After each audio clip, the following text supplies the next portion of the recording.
This is episode 637, and today we're going to be talking about 5 goals for self improvement.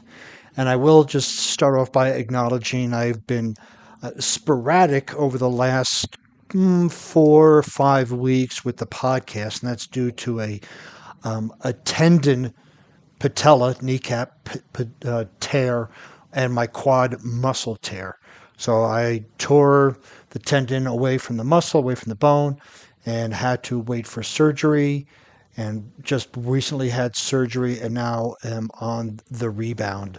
But in that between point, pain was significant, and just motivation was different, and just had to take care of myself first. So that is the reason for the kind of the sporadic last few episodes. But here we are. We're on to the next one.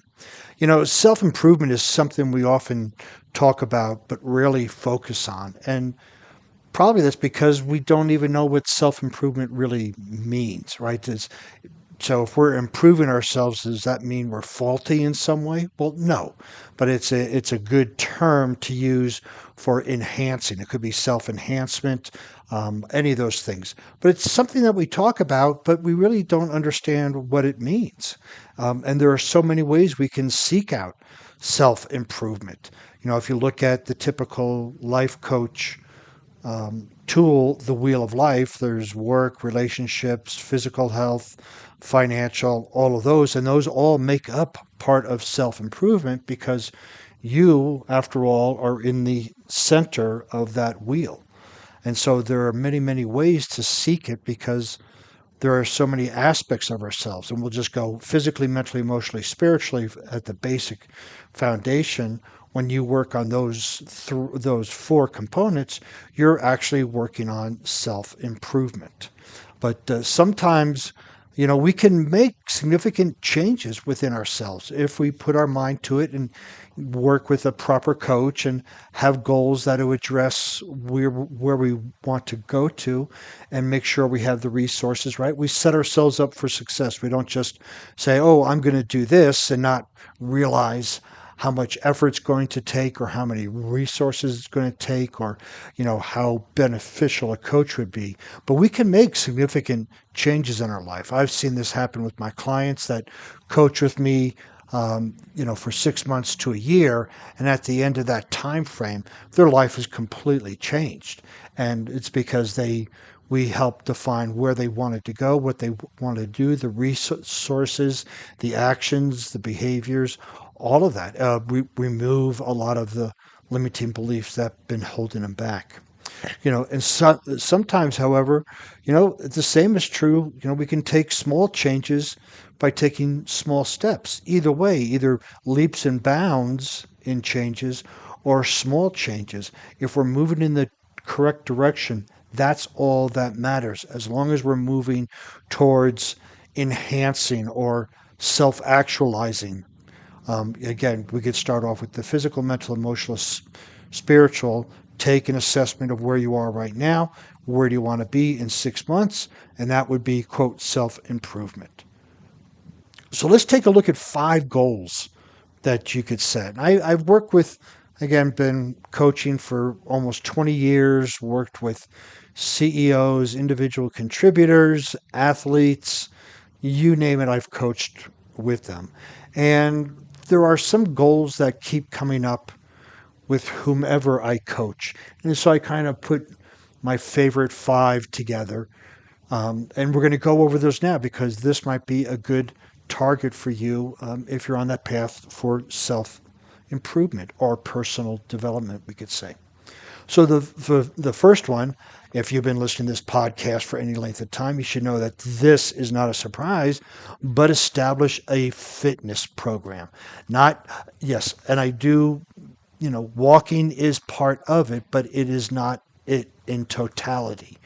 We want to take a look at the fitness program as far as your strength, your cardiovascular, your mobility, your flexibility, your hydration, your nutrition, all of that comes into play. And to establish a fitness program can be pretty significant for most people.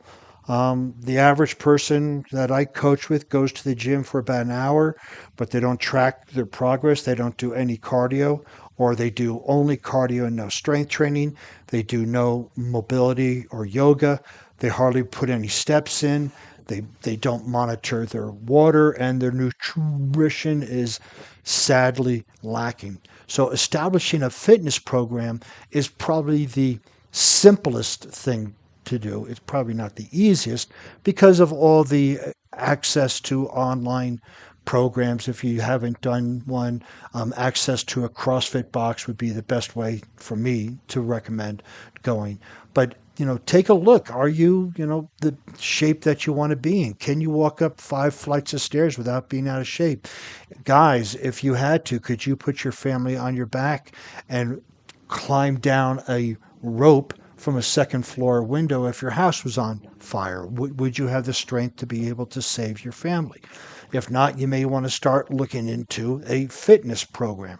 Again, this is pretty straightforward, but many people don't do it. Organize your finances. This is another one. People often come to me and out of sight, out of mind, right? If they don't do their budget, if they don't see where their money's going, if they don't track their expenses, they think everything's okay, right? If the bills are getting paid, everything's great. Well, maybe that might not be the best way for self-improvement or personal development. You may want to look at a goal on how much you want to have in savings by the end of each quarter or the end of 6 months or the end of the year, and then determine what you're going to do with it. T. Harv Eker, one of my mentors, had a great system called the jars. It was 6 jars, and I can't recall all of them offhand, but it was necessity, education, play, tithing, long-term savings, financial freedom account, and big expenses. And you would put money into each one of those every single time you got income. It didn't matter where it came from. So take a look at organizing your finances. Do you have a budget set up for your vacation, for a new car down the road, for college education? Do you have the lowest interest rate on your credit cards? Do you know where your money is going? That would be a tremendous development on your part as well. Death clean your house. So some of you may know my nationality is Scandinavian. My dad was born over in Sweden, and my mom's parents were born over in Sweden. And there's a great book out there, The Gentle Art of Swedish Death Cleaning. And that is to take a look at your house, look at the stuff in there, and get rid of it before your survivors have to get rid of the stuff. And you look at it as what is really important to you. Yes, there's a lot of things that, oh, I remember this piece of yarn was on the door handle to our hotel, and we saved it. Well, all that kind of stuff. You just have to look at and really clean your house and minimalize it, right? Keep the things that are very dear to you. Obviously, books are important. However, if you haven't read them in a long time, maybe consider donating them or giving them a second life someplace else. Part of the concept of the Swedish death cleaning is giving the things that you have a second life. If you're holding on to them and not using them, they're not benefiting anybody. So why not donate them and give them a second life for somebody else to utilize and have fun, whether it's your clothes, whether your cookware, whether your books, whether your CDs, whatever else it is. But when you can clean your house, you will be cleaning your mind at the same time, as in, so without. And one of the best ways to get our thoughts together is to clean up a mess, not a relationship mess, although that does help, a physical mess. And so you may want to start with one room a week and clean up that and do a Swedish death cleaning in it. Or you may want to be very ambitious and get a couple of Red Bulls, turn on some music, and go for it for a weekend. Whichever way, you'll be amazed at how good it makes you feel and how open the space in your home will become. Repair broken relationships. This is clean up the mess, the other mess, right? The relationship mess. We have broken relationships, and when we say repair, it doesn't mean you have to be friends again with that person. There's a great book that Radical Forgiveness that I studied when going to the Center for Spiritual Living here in Colorado Springs, and it takes a really different perspective on forgiveness. But broken relationships can just weigh us down because one, we give it, if it's unfinished, our mind holds on to it. So we want to be able to finish that relationship, whether that's have a closing conversation, repair it and get back together. But leaving it broken and unfinished, it's always going to be in our mind because our mind likes things to be finished. And if it's not, it keeps it there. So you may have had a relationship, a fight that you had with a friend 5 years ago, and you're still not talking to them. Well, what good is that doing that person and you? Just set up some time. Again, you don't have to be friends again, but you can at least resolve or come to an agreement to disagree on whatever that topic was. But really consider repairing some broken relationships. Evaluate your career. There's another great book out called The Second Mountain, and it talks about the first mountain is our entree career. We get into a corporation, we start to climb the corporate ladder, we get all the accolades, the rewards, the house, the vacation, the car, et cetera, et cetera, et cetera. And then we tend to lose interest in that career. We tend to find it less fulfilling because we got all the material things, but it's not filling our soul. And so the concept is now that you're at the top of your first mountain, take a look and see what your second mountain is.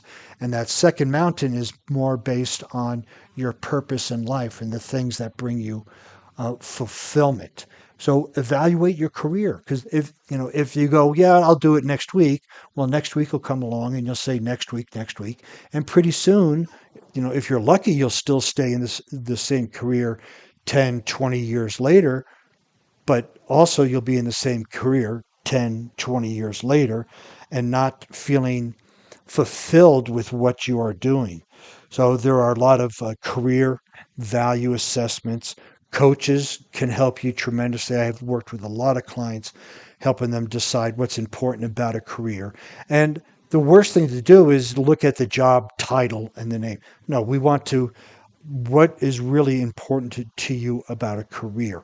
What are those aspects of a career that's important? And then forget about the title, forget about the work function. Then we can go search for companies that support the values that you love as well. So these are just a few of the goals for your personal development and self-improvement. But just keep in mind that there are many ways we can improve ourselves. So many. Sometimes all we need to do is take a step back and reevaluate our position in life and going, is this where I want to be? If I didn't move from this position anymore, is this where I'd want to be? Most of us hopefully will say no, so we can live into our full potential. Remember, you are in control of the choices you make to improve yourself and your life. You are always in control because as long as you have a choice, it's your control. And most of the time, we always have choice. If the results of a choice we make or don't make may not be pleasant, but we are the ones making that choice. And so when we have that power, we can decide the choice. So be bold, be courageous. Take those 5 goals, print them out, put some objectives next to them, some steps that you're going to take, reach out to a coach, and just get it done. If you'd like to see the show notes on this podcast, you can go over to warriormindcoach.com for more information. While you're there on the internet, please follow me on LinkedIn, Facebook, Instagram, and Pinterest under Warrior Mind Coach.